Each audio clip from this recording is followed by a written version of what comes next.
যদি পরবর্তী জেনারেশন এসেও করে, ওরা তো হেলিকপ্টার পাইলো, এরা ওই দিন নৌকাও পাবে না। ঠিক কিনা বলেন? সুতরাং আমার ভাইরা, আল্লাহ রাব্বুল আলামিন বলছেন যারা আমার নিয়ামত পর পর প্রশংসা করবে, আমি তাদের নিয়ামত বাড়িয়ে দেব, তাদের শেয়ারের স্থায়িত্ব বৃদ্ধি করে দেব। আর যারা শেয়ার পর পর জুলুম করবে, নির্যাতন করবে, নিপীড়ন করবে, আমি আল্লাহ রাব্বুল আলামিন শেয়ারটা আস্তে করে সরায় নেব। বলেন নাউজুবিল্লাহ। আমি যে নিয়ামত দিয়েছি, এই নিয়ামত তাদের কাছ থেকে ছিনিয়ে নেব, আর এই ছিনিয়ে নেওয়ার মধ্য দিয়ে তাদের শাস্তি দেব। বলেন নাউজুবিল্লাহ। দেখেন, যতক্ষণ পর্যন্ত চেয়ারে ছিল ততক্ষণ পর্যন্ত কাউকে পরোয়া করে নাই। করেছে কি? যখন চেয়ার চলে গেল তখন একে একে সব ইন্দুরির গর্তের মধ্যে ঢুকেছে। ঠিক কিনা বলুন? 3 মাস পর, সুদীর্ঘ 3 মাস পর একজন বিগত কয়েকদিন আগে ওই পারে চলে গেছে। বলুন তো নাম কি? মাশাআল্লাহ, আপনারা খুব ভালো জানেন। আমার ভাইরা, কোরআনে কারীম আল্লাহ রাব্বুল আলামিন বলছেন, যদি কোনো ব্যক্তি কোনো মানুষের উপর জুলুম করে, নির্যাতন করে, নিপীড়ন করে, এই ব্যক্তির পরিচয় কখনো মুসলিম হতে পারে না। পারে কি? যারা জুলুম করবে, যারা নির্যাতন করবে, নিপীড়ন করবে, এই মানুষদের সম্বন্ধে আল্লাহ তাআলা বলেন, ওয়াল্লাহু লা ইয়াহদিল কওমাজ জালিমিন। তোমার সমাজের নেতা তোমার ডান পাশে দাঁড়ায় নামাজ পড়ছে, আর ইসলামী আন্দোলনের একজন বাম পাশে নামাজে দাঁড়িয়ে গেল। যিনি বাম পাশে নামাজ পড়ছেন নিরীহ নিরপরাধ মানুষ, অন্যায় করে না, অপরাধ করে না, কাউকে গালি দেয় না, কারো সম্পদ নিয়ে টানাটানি করে না, হাওড়ার বাউল নিউ কামলা কামড়ি করে না। এই মানুষটার নামে 6টা থেকে 8টা থেকে 10টা 20টা মামলা দিয়া দিল, কিন্তু এমন মামলা দিল যে নমুনাও তার ভিতরে খুঁজে পাওয়া যায় না। আছে না? ডান পাশে নেতাজি দাঁড়িয়ে গেলাম, বাম পাশে নিরীহ নিরপরাধ একজন আলেম বা দ্বীনের দায়ী দাঁড়িয়ে গেলেন। উনি মিথ্যা মামলা দিয়া আল্লাহু আকবার বলে নামাজে দাঁড়িয়ে সিজদা দিলেন আল্লাহর পর, আর এই মাজলুম বেটা আল্লাহর পায়ে সিজদা দিল। বলুন তো দুইজনের সিজদা এক হবে কিনা? উনিও নামাজ পড়লেন, ইনিও নামাজ পড়লেন। উনি যে কোরআনের আয়াত তেলাওয়াত করলেন, এই মাজলুম ব্যক্তিটা কই কোরআন দিয়ে নামাজ পড়লেন। বলুন তো দেখি দুইজনের কোরআন এক না আলাদা? আলাদা। একই কোরআন দিয়ে নামাজ পড়লো, কিন্তু আল্লাহ রাব্বুল আলামিনের কোরআন বলল, আল্লাহু লা ইয়াহদিল কওমাজ জালিমিন। শুনে রেখে দাও, আলকান্দি গ্রামবাসী যারা মানুষের উপর জুলুম করে, নির্যাতন করে, নিপীড়ন করে, যারা মানুষদেরকে দাবায় রাখতে চায়, যারা মানুষদেরকে ক্ষমতা দিয়ে দাবায় রাখতে চায়, অর্থ দিয়ে দাবায় রাখতে চায়, মানুষদের কথা বলতে দিতে চায় না, সত্যকে সত্য বলতে দিতে চায় না, এই মানুষদের পরিচয় মুসলিম নও, জালিম। বলুন তো কি এর পরিচয়? কি? জালিম। আর কোরআন বলল, গোটা পৃথিবীর সব মানুষদের জন্য কোরআন নাজিল করা হয়েছে, কিন্তু এই কোরআন বলল আমি জালিমদের হিদায়াত দেই না। এই যে আলো দেখতে লাগছে কতই না ভালো, আলো যদি এখন নির্বাপিত হয়, এই মঞ্চের দিকে আর কেউ তাকাবেন? তাকাবেন কি? যদিও তাকাবেন দেখতে পারবেন না, দেখতে না লাগলে ভালো লাগবে না, কেউ কে থাকবেন? কেউ থাকবেন না। আচ্ছা বলুন, এই আলো সহায়ক ভূমিকা পালন করছে আমাদের চোখে, ঠিক না? কিন্তু যার চোখ না, তার সম্মুখে যদি 1 কোটি এনার্জি বাল্ব লাগাই দেওয়া হয়, একটি আলো দিয়েও কি সে উপকৃত হবে? বলেন কি হবে নাকি? সুতরাং আমার ভাইয়েরা, যে ব্যক্তি জালেম হলো, যে ব্যক্তি জালেম হয়েছে, আলেমদের পর যারা জুলুম করে, নির্যাতন করেছে, নিপীড়ন করেছে, নামাজ পড়েছে, রোজা রেখেছে, দান করেছে, সাদাকা করেছে, বিশাল বিশাল মসজিদ নির্মাণ করেছে, আসলে আল্লাহর পরিভাষায় অন্ধ হয়ে গেছে। বলেন নাউজুবিল্লাহ। অন্ধের কাছে যেমন 1 কোটি এনার্জি বাল্বের কোনো মূল্য নেই, জালেমের নামাজের আল্লাহর কাছে কোনো মূল্য নেই। সুতরাং আমার ভাইরা, আমাদের পাড়ায়, আমাদের মহল্লায় অনেক ভাই জালেমদের সাথে ঐক্যবদ্ধ হয়ে আলেমদের উপর নির্যাতন করেছে না করে নাই? বলেন করেছে কি করে নাই? তারা টাকা পেয়েছেন, ক্ষমতা পেয়েছেন, চেয়ারের লোভে, টাকার লোভে, নারীর লোভে, গাড়ির লোভে তারা মিথ্যা মামলা প্রদান করেছে। কিন্তু যখন তিনি হেলিকপ্টারে চলে গেলেন, কারো কথা একটিবারের জন্য মনে করলেন না। ঠিক না? কোরআনে কারীম আল্লাহ তাআলা 1450 বছর পূর্বে বলেছেন,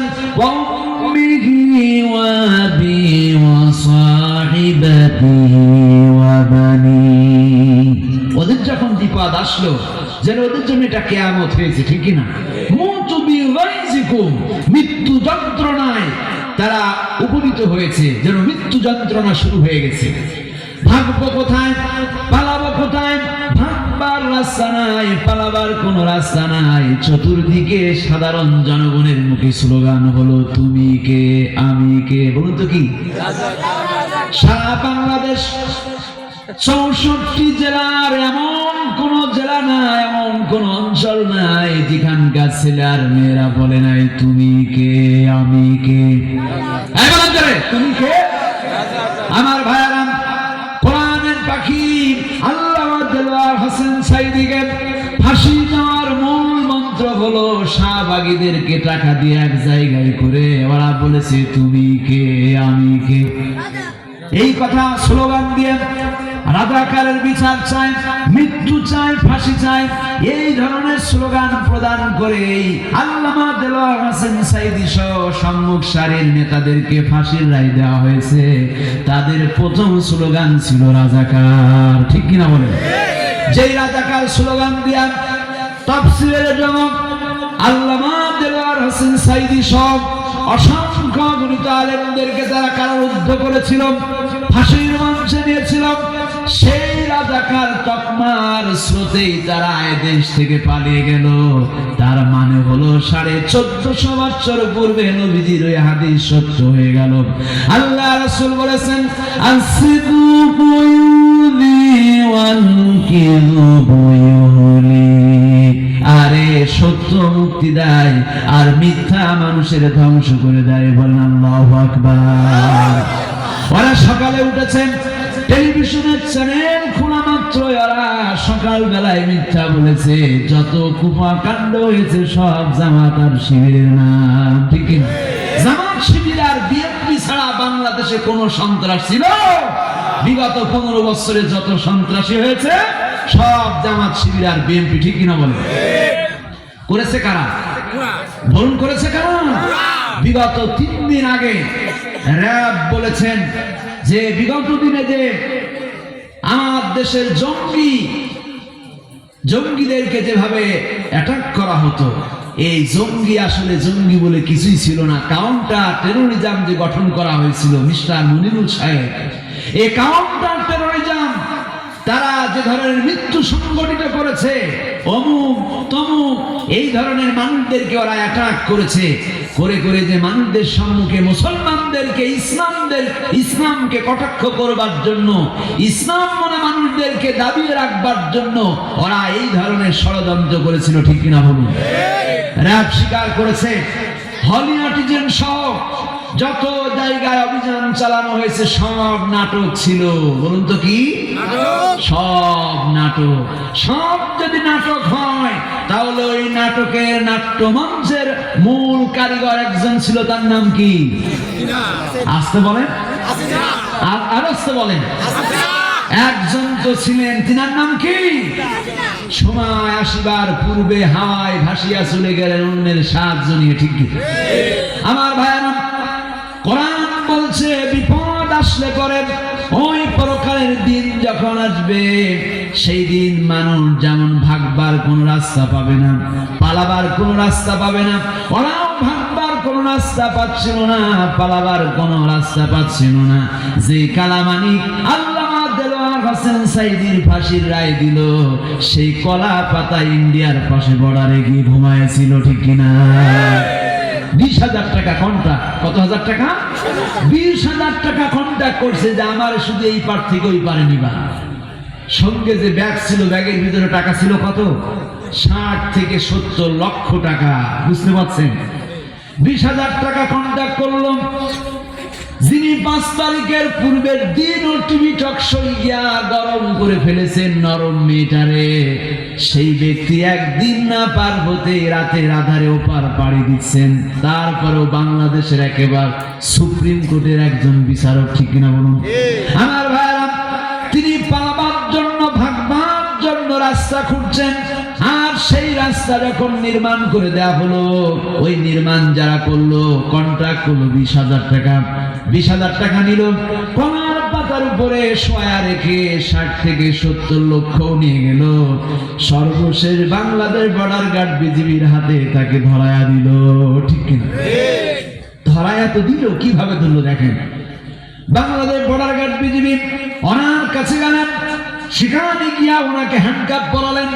তারপরে গিয়া ওনার হাতে গরুর দড়ির মতো বিশাল লাগলা দড়ি লাগিয়ে দিলেন, দেখেছেন না আপনারা? গলার ভিতরে ওনার গামছা বাঁধছেন, সেই গামছা একজন ধরছেন, ওইদিকে গরুর লম্বা দড়ির মতো দড়ি আর একজন ধরছেন। বেটা প্রধান বিচারপতিগিরি অনেক করেছো, নিরীহ নিরপরাধ মানুষদের জীবন নিয়ে তামসা করেছো। আল্লাহ রাব্বুল আলামিন, তোমরা যেই বিচার কার্যক্রম শুরু করেছিলে যে ট্রাইব্যুনালে, ওই ট্রাইব্যুনালে আল্লাহ তোমাদেরকে এনে ছেড়েছেন। আল্লাহু আকবার। তার মানে হলো 1450 বছর পূর্বে আবু জাহাল নবীজি সাল্লাল্লাহু আলাইহি সাল্লামকে গর্তে ফেলে মারবার জন্য নিজে গর্ত খনন করেছিলেন। বলুন তো দেখি, ওই গর্তে নবীজি পড়েছিল না আবু জাহাল? সবাই বলেন কে? যে গর্ত নিজে খনন করলো নবীজিকে হত্যা করবার জন্য, সিক্রেট মার্ডার করার জন্য, সেই গর্তের ভিতরে আল্লাহ রাব্বুল আলামিন তাকেই ফালায়া দিলেন। তার মানে হলো ওরা যে ট্রাইব্যুনাল গঠন করেছিল, ওই ট্রাইব্যুনালে আল্লাহ রাব্বুল আলামিন তাদের বিচার করার মধ্য দিয়ে এই গর্তের ভিতরে ওদেরকে ফালায়া দিয়েছেন, ঠিক না? তার মানে তৎকালীন সময় আবু জাহেল আর বিগত দিনের সরকার আবু জাহেলের মধ্যে কোনো পার্থক্য নাই। সুতরাং আমার ভাইয়েরা, আসুন, যারা আওয়ামী লীগ করেন আপনাদের উদাত্ত আহ্বান করে যায়, কোরআনে কারীম আল্লাহ রাব্বুল আলামিন শুধুমাত্র জামাত ইসলাম চরমনা এই ইসলামী দলের জন্য দেন নাই। এই কোরআন দিয়েছেন হিন্দু, বৌদ্ধ, খ্রিস্টান যে নিজেকে মানুষ দাবি করে, যে নিজেকে মানুষ বলে পরিচয় দেয়, এই কোরআন আল্লাহ তাদের জন্যই নাজিল করেছেন, ঠিক না? কোরআন বললাম, এই কোরআন আমি এসেছি হুদাল লিন্নাস ওয়া বায়্যিনাতিন মিনাল হুদা ওয়াল ফুরকান। কোরআন এসেছে এই পৃথিবীবাসী মানুষের সুপথের সন্ধান দিতে, সত্য এবং মিথ্যার পার্থক্য সহকারে। বলেন সুবহানাল্লাহ। দেখছেন না, আলো যখন আসে অন্ধকার দূরীভূত হয়ে যায়, ঠিক কিনা বলুন?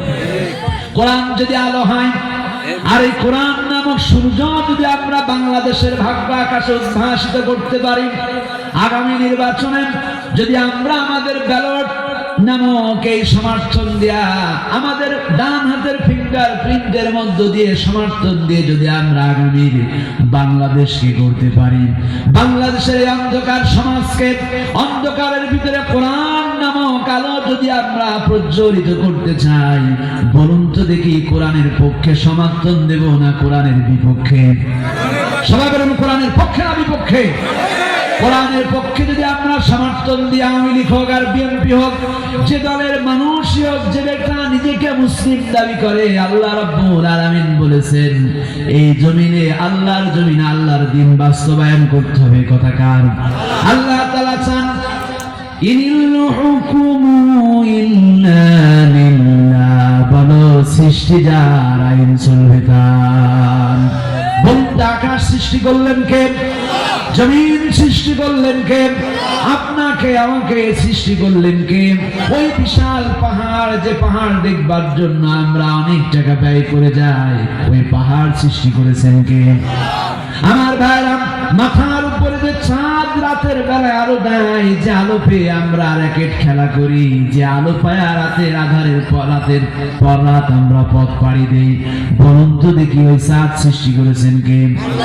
দিনের ঘন ঘটা আসলেন, যে সূর্য পূর্ব দিগন্ত উদ্ভাসিত হয়, ওই সূর্য সৃষ্টি করলেন কে?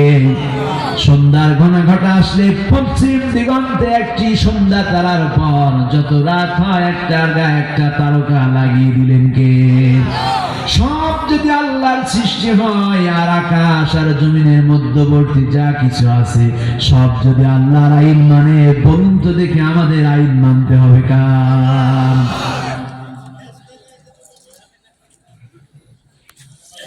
আমার ভাইরা, কোরআনে কারীমের কথা বলার দরকার ছিল অনেক। যাহা বলেছি আল্লাহ আমাদের আমল করার তৌফিক দান করে বলে আমিন। বলুন তো আমরা প্রশংসা করব কার? শুধুমাত্র মাহফিলের ময়দানে না, সকল ক্ষেত্রে। স্ত্রী পিটায়া প্রশংসা করবেন কার? আবার স্ত্রীরা স্বামী প্রবাসে, স্বামী বলছে আমি বাড়ির বাইরে যাই না, কিন্তু সন্ধ্যার পর বেলতলায় যখন দেখা করতে যায় পরকিয়া করে, তখন প্রশংসা করবে কার? বলেন তো প্রশংসা করবে কার? সুতরাং আমরা প্রশংসা করব সেই ক্ষেত্রে পাপ মুক্ত জীবন যাপন করার মধ্য দিয়ে, ঠিক কিনা বলুন? আসুন আমরা সকলে ইসলামের ভিতরে পরিপূর্ণ দাখিল হয়ে যায়, আল্লাহ তৌফিক দান করে বলে আমিন। আল্লাহ তাআলা বলছেন তোমরা ইসলামের ভিতরে পরিপূর্ণ দাখিল হয়ে যায়, কথা কার? ইয়া আইয়ুহাল্লাযীনা আমানু দুখুলু ফিস সিলমি কাফা, হে ইমানদারগণ তোমরা দ্বীনের ভিতরে, ইসলামের ভিতরে পরিপূর্ণ দাখিল হয়ে যাও। পরিপূর্ণ দাখিল হওয়ার মানে হলো এই যে প্রচন্ড শীত থেকে আমরা পরিত্রাণ পাবার লক্ষ্যে রাতের বেলায় কি গায়ে দিয়ে ঘুমায় বলুন তো? প্রত্যেকে আমরা রাতের বেলায় এই যে কিছুক্ষণ পর আমরা রাতে বাড়িতে গিয়া আরাম ফরমানোর জন্য, ঠান্ডা থেকে নিরাপত্তা লাভ করবার জন্য কিছু একটা গায়ের উপরে দেই, সেটার নাম কি? লেপ বা কম্বল, ঠিক কিনা বলুন? আমার ভাইরা বলুন তো দেখি, এই শারীরিক বডিকে শীতাতাপ থেকে, শীত থেকে মুক্ত করবার লক্ষ্যে শরীরের কোন অঙ্গটা কম্বলের বাইরে রাখলে পরে আপনার শরীরটা পরিপূর্ণ গরম হয়ে যাবে? শরীরের কোন অংশ কম্বলের বাইরে রাখলে আপনার পরিপূর্ণ শরীর গরম হবে? কোন অঙ্গ আছে নাকি? আমার ভাইরা, আপনি ঠান্ডা থেকে নিরাপত্তা লাভ করার জন্য, ঠান্ডা থেকে নিরাময় পাওয়ার জন্য পরিপূর্ণ মানুষ যেমন কম্বলের মধ্যে বা লেপের মধ্যে ঢুকে যান, যাতে করে ঠান্ডা আপনাকে আক্রমণ না করে। আমার ভাইরা, পরিপূর্ণ কম্বলের মধ্যে ঢুকলে পরে আপনার শরীরটা গরম হলো, ঠান্ডা মুক্ত জীবন পেয়ে গেলেন, রাতের ঘুমটা আরামে শেষ হয়ে গেল। পক্ষান্তরে যদি আপনার ডান পা বাইরে বের হয়ে থাকে, বলুন তো দেখি আপনি কি কম্বলের ভিতরে পরিপূর্ণ আছেন না বাইরে আছেন? সুতরাং আমার ভাইরা, পরিপূর্ণ শরীরটা যদি কম্বলের ভিতরে নিতে পারেন, শরীরটা গরম হবে, খুব ভালো হবে। আর যদি অর্ধেক রাতে আপনার শরীরের কোনো অঙ্গ যদি প্রচন্ড ঠান্ডায় বাইরে বের হয়ে যায়, কিছুক্ষণ পরে আপনি নিজেই লাফ দেওয়া উঠবেন, উঠে ওই হাতটা আবার নতুন করে কম্বলের মধ্যে ঢুকায় আনিবেন, ঠিক কিনা বলেন?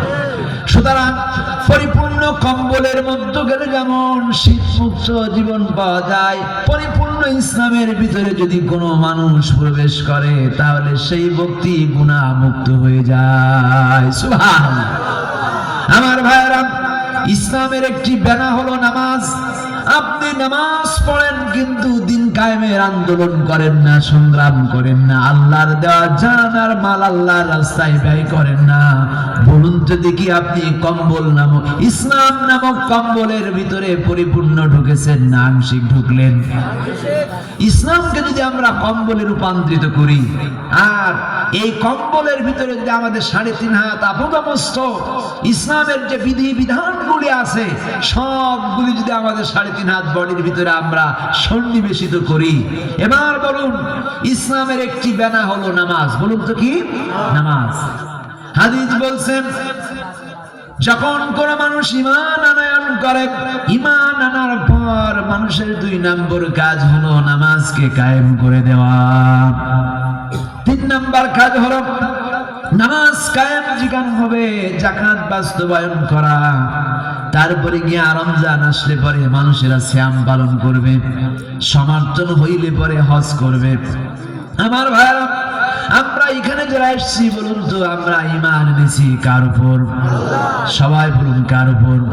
ওই আল্লাহ রাব্বুল আলামিনের হাবিব বলেন, তোমরা কপটে স্বীকার করে বলো ঈমান এনেছি আল্লাহর উপর। বলুন তো কার উপর?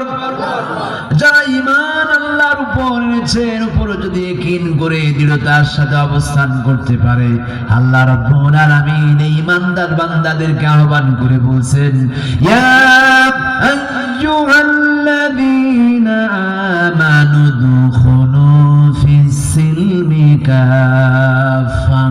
হে ঈমানদারগণ, তোমরা ইসলাম নামক চাদরের ভিতরে পরিপূর্ণ দাখিল হয়ে যাও, প্রবেশ করো, তাহলে এই দুনিয়ার ঠান্ডা নামক পাপ তোমাদের কিছুই করতে পারবে না।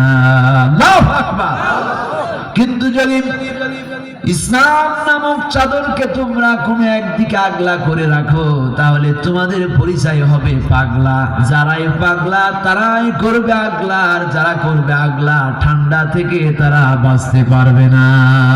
পারবে কি? তুমি নামাজ পড়ো কিন্তু ধর্ম নিরপেক্ষ রাজনীতিতে বিশ্বাসী করো, তুমি নামাজ পড়ো, রোজা রাখো, হজ করো, যাকাত দাও, কিন্তু তুমি আল্লাহর জমিনে আল্লাহর দ্বীন বাস্তবায়ন যারা করতে চায় তাদের বিরোধিতা করো, আল্লাহর পরিভাষায় তুমি মুসলিম নও। ঠিক কি না? সুতরাং আমার ভাইরা, ইসলামের ভিতরে যদি আমরা পরিপূর্ণ দাখিল হতে চাই, তাহলে বিধান মানতে হবে কার? আর আল্লাহ রাব্বুল আলামিন মুমিনদেরকে যেমন ইসলামের ভিতরে পরিপূর্ণ দাখিল হতে বলেছেন, আল্লাহ ঘোষণা করেছেন জান্নাত কেবলমাত্র মুমিনদেরকেই দেব। বলেন সুবহানাল্লাহ। জান্নাতে যেতে চান কে কে? সবাই জান্নাতে যেতে চান, হাত নামান। আল্লাহ তাআলা বলেন, জান্নাতের মালিক হলাম আমি রব্বুল আলামিন, আর আমি আমার জান্নাতকে বিক্রি করতে চাই। আমি হলাম জান্নাতের মালিক, আর যাদের কাছে জান্নাত বিক্রি করব ওরা হলো ক্রেতা। বলুন তো কি? মালিক হলেন আল্লাহ, বিক্রেতা আর ক্রেতা হলো ওই জনসমুদ্রের মানুষগুলি যারা আছে। কিন্তু আল্লাহ রাব্বুল আলামিন বললেন, কোন চোরের কাছে, কোন ফাসিক আর ফুজ্জারের কাছে, কোন জালেম আর জাহেলের কাছে আমি আমার জান্নাতকে বিক্রি করতে চাই না। জান্নাত বিক্রি করব কেবলমাত্র মুমিনদের কাছে। বলেন সুবহানাল্লাহ। নিজের মেয়ের চরিত্র নেই, কিন্তু মেয়ে বিয়ে দেওয়ার পূর্বে চরিত্রবান ছেলে খোঁজে কিনা? বলুন, খোঁজে না? নিজের ছেলের ক্যারেক্টার কিছুই নেই, কিন্তু নিজের ছেলের বিয়ে দেওয়ার সময় একটা চরিত্রবান মেয়ে খোঁজে। কেন? জামাত ছেলে যে নামাজ পড়ে না, রোজা রাখে না, হজ করে না, যাকাত দেয় না, দুষ্ট, নিশাখোর, একটা নামাজি মেয়ে আসলে পরে হয়তো বা আমার ছেলেটা ভালো হয়ে যাবে। ঠিক না বলে? আমার ভাইরা, আপনি যেমন আপনার সন্তানকে চান একটা জ্ঞানবান প্রজ্ঞাবান মেয়ের কাছে দিতেন, আপনার ছেলের পুত্রবধূ যেমন একজন দিনদার মেয়েকে আপনি নিতে চান, দিনদার মেয়ের পিতামাতাও তো তেমন ছেলেই চায়। ঠিক না? আল্লাহ রাব্বুল আলামিন বলছেন, জান্নাতের মালিক আমি রাব্বুল আলামিন, কিন্তু জান্নাত যদিও সবাই চায়, কিন্তু জান্নাত আমি বিক্রি করব মুমিনদের কাছে। কাদের কাছে? দেখেন না, রাস্তায় যখন সুন্দরী কোনো মেয়ে যায়, তখন ওই গ্রামের অনেক ছেলেরা পিছনে ঘুরঘুর ঘুরঘুর করে। ঠিক না? ঘুরঘুর করে না? সবার চিন্তা হয়, আরে এই মেয়েটাকে যদি আমি বিবাহ করতে পারতাম।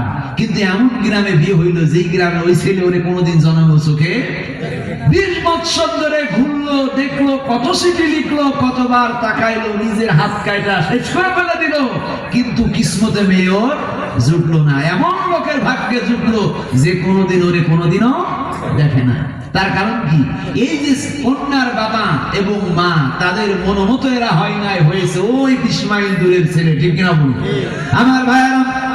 সুতরাং এই পৃথিবীতে কন্যার পিতা যেমন চয়েসফুল ছেলের কাছে তার কন্যা হস্তান্তর করতে চায়, ছেলের পিতা মাতা যেমন চয়েসফুল কন্যার কাছে তার সন্তানকে নিবেদিত প্রাণ হিসেবে দিতে চান। আল্লাহ রাব্বুল আলামিন তিনি তো জান্নাতের মালিক, তিনিও ঘোষণা করেছেন, আমার জান্নাতে আসতে হলে, জান্নাত কিনতে হলে তোমাদের মুমিন হওয়া লাগবে। এখন মেয়ে দেখতে গেলে বলে চাকরিওয়ালা ছেলে চাই, বলে না? তার মানে কি? মানুষের কাছে একবার প্রতিষ্ঠিত হয়ে গেছে, কন্যা কথা বললেই হোক ধলা আর কালো, যাই হোক বলে চাকরি চায়, কি চায়? কিন্তু মেয়েরও তো চাকরির দরকার আছে না? আমার ভাইয়েরা, আল্লাহ রাব্বুল আলামিন অনুরূপ ভাবে বলছেন জান্নাত আমি তাদেরকেই দেব যারা মুমিন, আর মুমিনদেরকে এমনি এমনি জান্নাত দেব না, তাদের কাছ থেকে আমি দুইটা জিনিস নেব। বলুন তো কয়টা? কোরআনে কারীমে আল্লাহ তাআলা বলেন ইন্নাল্লাহা আশতারা মিনাল মুমিনিনা আনফুসাহুম ওয়া আমওয়ালাহুম বিআন্না লাহুমুল জান্নাহ। মুমিনদেরকে আমি জান্নাত দেব, এমনি এমনি মুমিনদেরকে আমি জান্নাত দেয়া দেব না। জান্নাত মুমিনদের কাছে বিক্রি করব তার মাল আর জানের বিনিময়ে। বলেন সুবহানাল্লাহ। তাহলে জান্নাত যারা দিতে চান তাদের কাছে আল্লাহ চেয়েছেন মাল, 2 নম্বরে জান। এখন মাল আগে দিবেন না জান আগে দিবেন? বলেন মাল আগে না জান আগে? যদি আপনি মাল না দেন, মরে যদি গেলেন, আপনার মৃত্যুর পরে আপনার ওয়ারিস যারা আছে ওই মালের মালিক কি আপনি না ওরাই হয়ে গেল। তার মানে হলো আপনার মৃত্যুর পূর্বে আপনার কাছে আল্লাহর দেওয়া আমানত যে সম্পদ আছে, এই সম্পদগুলি ব্যয় করতে হবে কার রাস্তায়? আল্লাহ তাআলার হাবিব বলেছেন 3টি জিনিস হলো প্রতিটি ব্যক্তির জন্য নিজের একটি, সে যেটা খায়, আমি যেটা খাচ্ছি, ভক্ষণ করছি বা পান করছি, বলুন তো দেখি এর ভাগ কি আমার বাম পাশের শ্বশুর নিতে পারবে নাকি? ডান পাশের উনি নিতে পারবেন নাকি? আমি চা পান করছি, এটা আমার মুখ দিয়া পেটের ভিতরে প্রবেশ করলো, এই চায়ের স্বাদ আমি নিলাম, আমার শক্তি আমার দেহে আসলো, ওনারা কেউ পাবেন না। পাবেন কি? তাহলে 1450 বছর পূর্বে নবীজি যাহা বলেছেন সত্য না মিথ্যা? তার মানে আপনি যেটা খান এই খাবারের ভাগ এই পৃথিবীর কেউ নিতে পারবে না। আপনি যে পোশাক পরিচ্ছদ গুলো পরিধান করেন এটার সৌন্দর্য আর কেউ ক্রেডিট নিতে পারবে না। পারবে কি? এই যে আমি টুপি পরিধান করেছি, আমার ডানে এবং বামে অন্যান্য রকম টুপি আছে, আমারটার মতো কি না। সুতরাং আমার এই টুপির যে সৌন্দর্যটা এটা শুধুমাত্র আমার জন্য, ওনাদের জন্য নয়। সুতরাং আমার ভাইয়েরা, নবীজি বলেছেন তুমি যেটা পরিধান করছো এটাই তোমার। 3 নম্বরে নবীজি বলেছেন যেটা তুমি দান করে যাবে ওটাই তোমার। তার মানে হলো যেটা খাইলাম সেটা তো শেষ করে দিলাম, যেটা পড়লাম ওটা নোংরা করে ফেলে দিলাম, আর যেটা দান করলাম ওটা পরপারের জন্য রিজার্ভ ফান্ডে রেখে দিলাম। বলেন সুবহানাল্লাহ। এবারে রিজার্ভ ফান্ডে রাখতে চান কে? হাত উঁচু করে দেখা, হাত নামান, আল্লাহ কবুল করি। আমার ভাইরা, রিজার্ভ ফান্ডে যদি আমরা রাখতে পারি, আল্লাহ রাসূল বলেছেন দুনিয়া সিজনুল মুমিনিন ওয়া জান্নাতুল কাফির। তোমরা শোনো আমার ভাইরা, এই দুনিয়া হলো আখিরাতের ক্ষেত, এই দুনিয়া হলো মুমিনদের জন্য জেলখানা আর কাফিরদের জন্য স্বর্গরাজ্য। যদি আমরা মুমিন হতে চাই তাহলে মুমিনদের দায়িত্ব হলো জান আর মাল দিয়ে জান্নাত কিনতে হবে। কার কাছ থেকে? এবার আল্লাহ রাব্বুল আলামিন যেহেতু জান আর মাল চেয়েছেন, এমন কে আছেন এই দুনিয়ার জিন্দেগি আজকে রাত শেষ হয়ে যেতে পারে, এই রাতই আমাদের জীবনের শেষ রাত হতে পারে কিনা বলুন? এই রাত আমাদের জীবনের শেষ রাত যদি হয়ে যায়, আর আগামীকাল সকাল যদি ভাগ্যে না জোটে, কখন ভরা যে টাকাগুলি আছে এই টাকা আর 1 টাকা আমাদের কোনো কাজে আসবে? বলেন আসবে কি? মৃত্যুবরণ করার সঙ্গে সঙ্গে পকেট থেকে টাকাগুলি বের করে স্ত্রী আস্তে করে রাখবে যাতে পুত্র বধূ না দেখতে পায়, দেখলে আবার হয়তো বা এই টাকা দিয়ে কাপড় কিনবে। আর যদি এইগুলি না পায়, বাড়িতে যে রিজার্ভ ফান্ডে আছে ওইগুলি নিবে। সুতরাং সেরে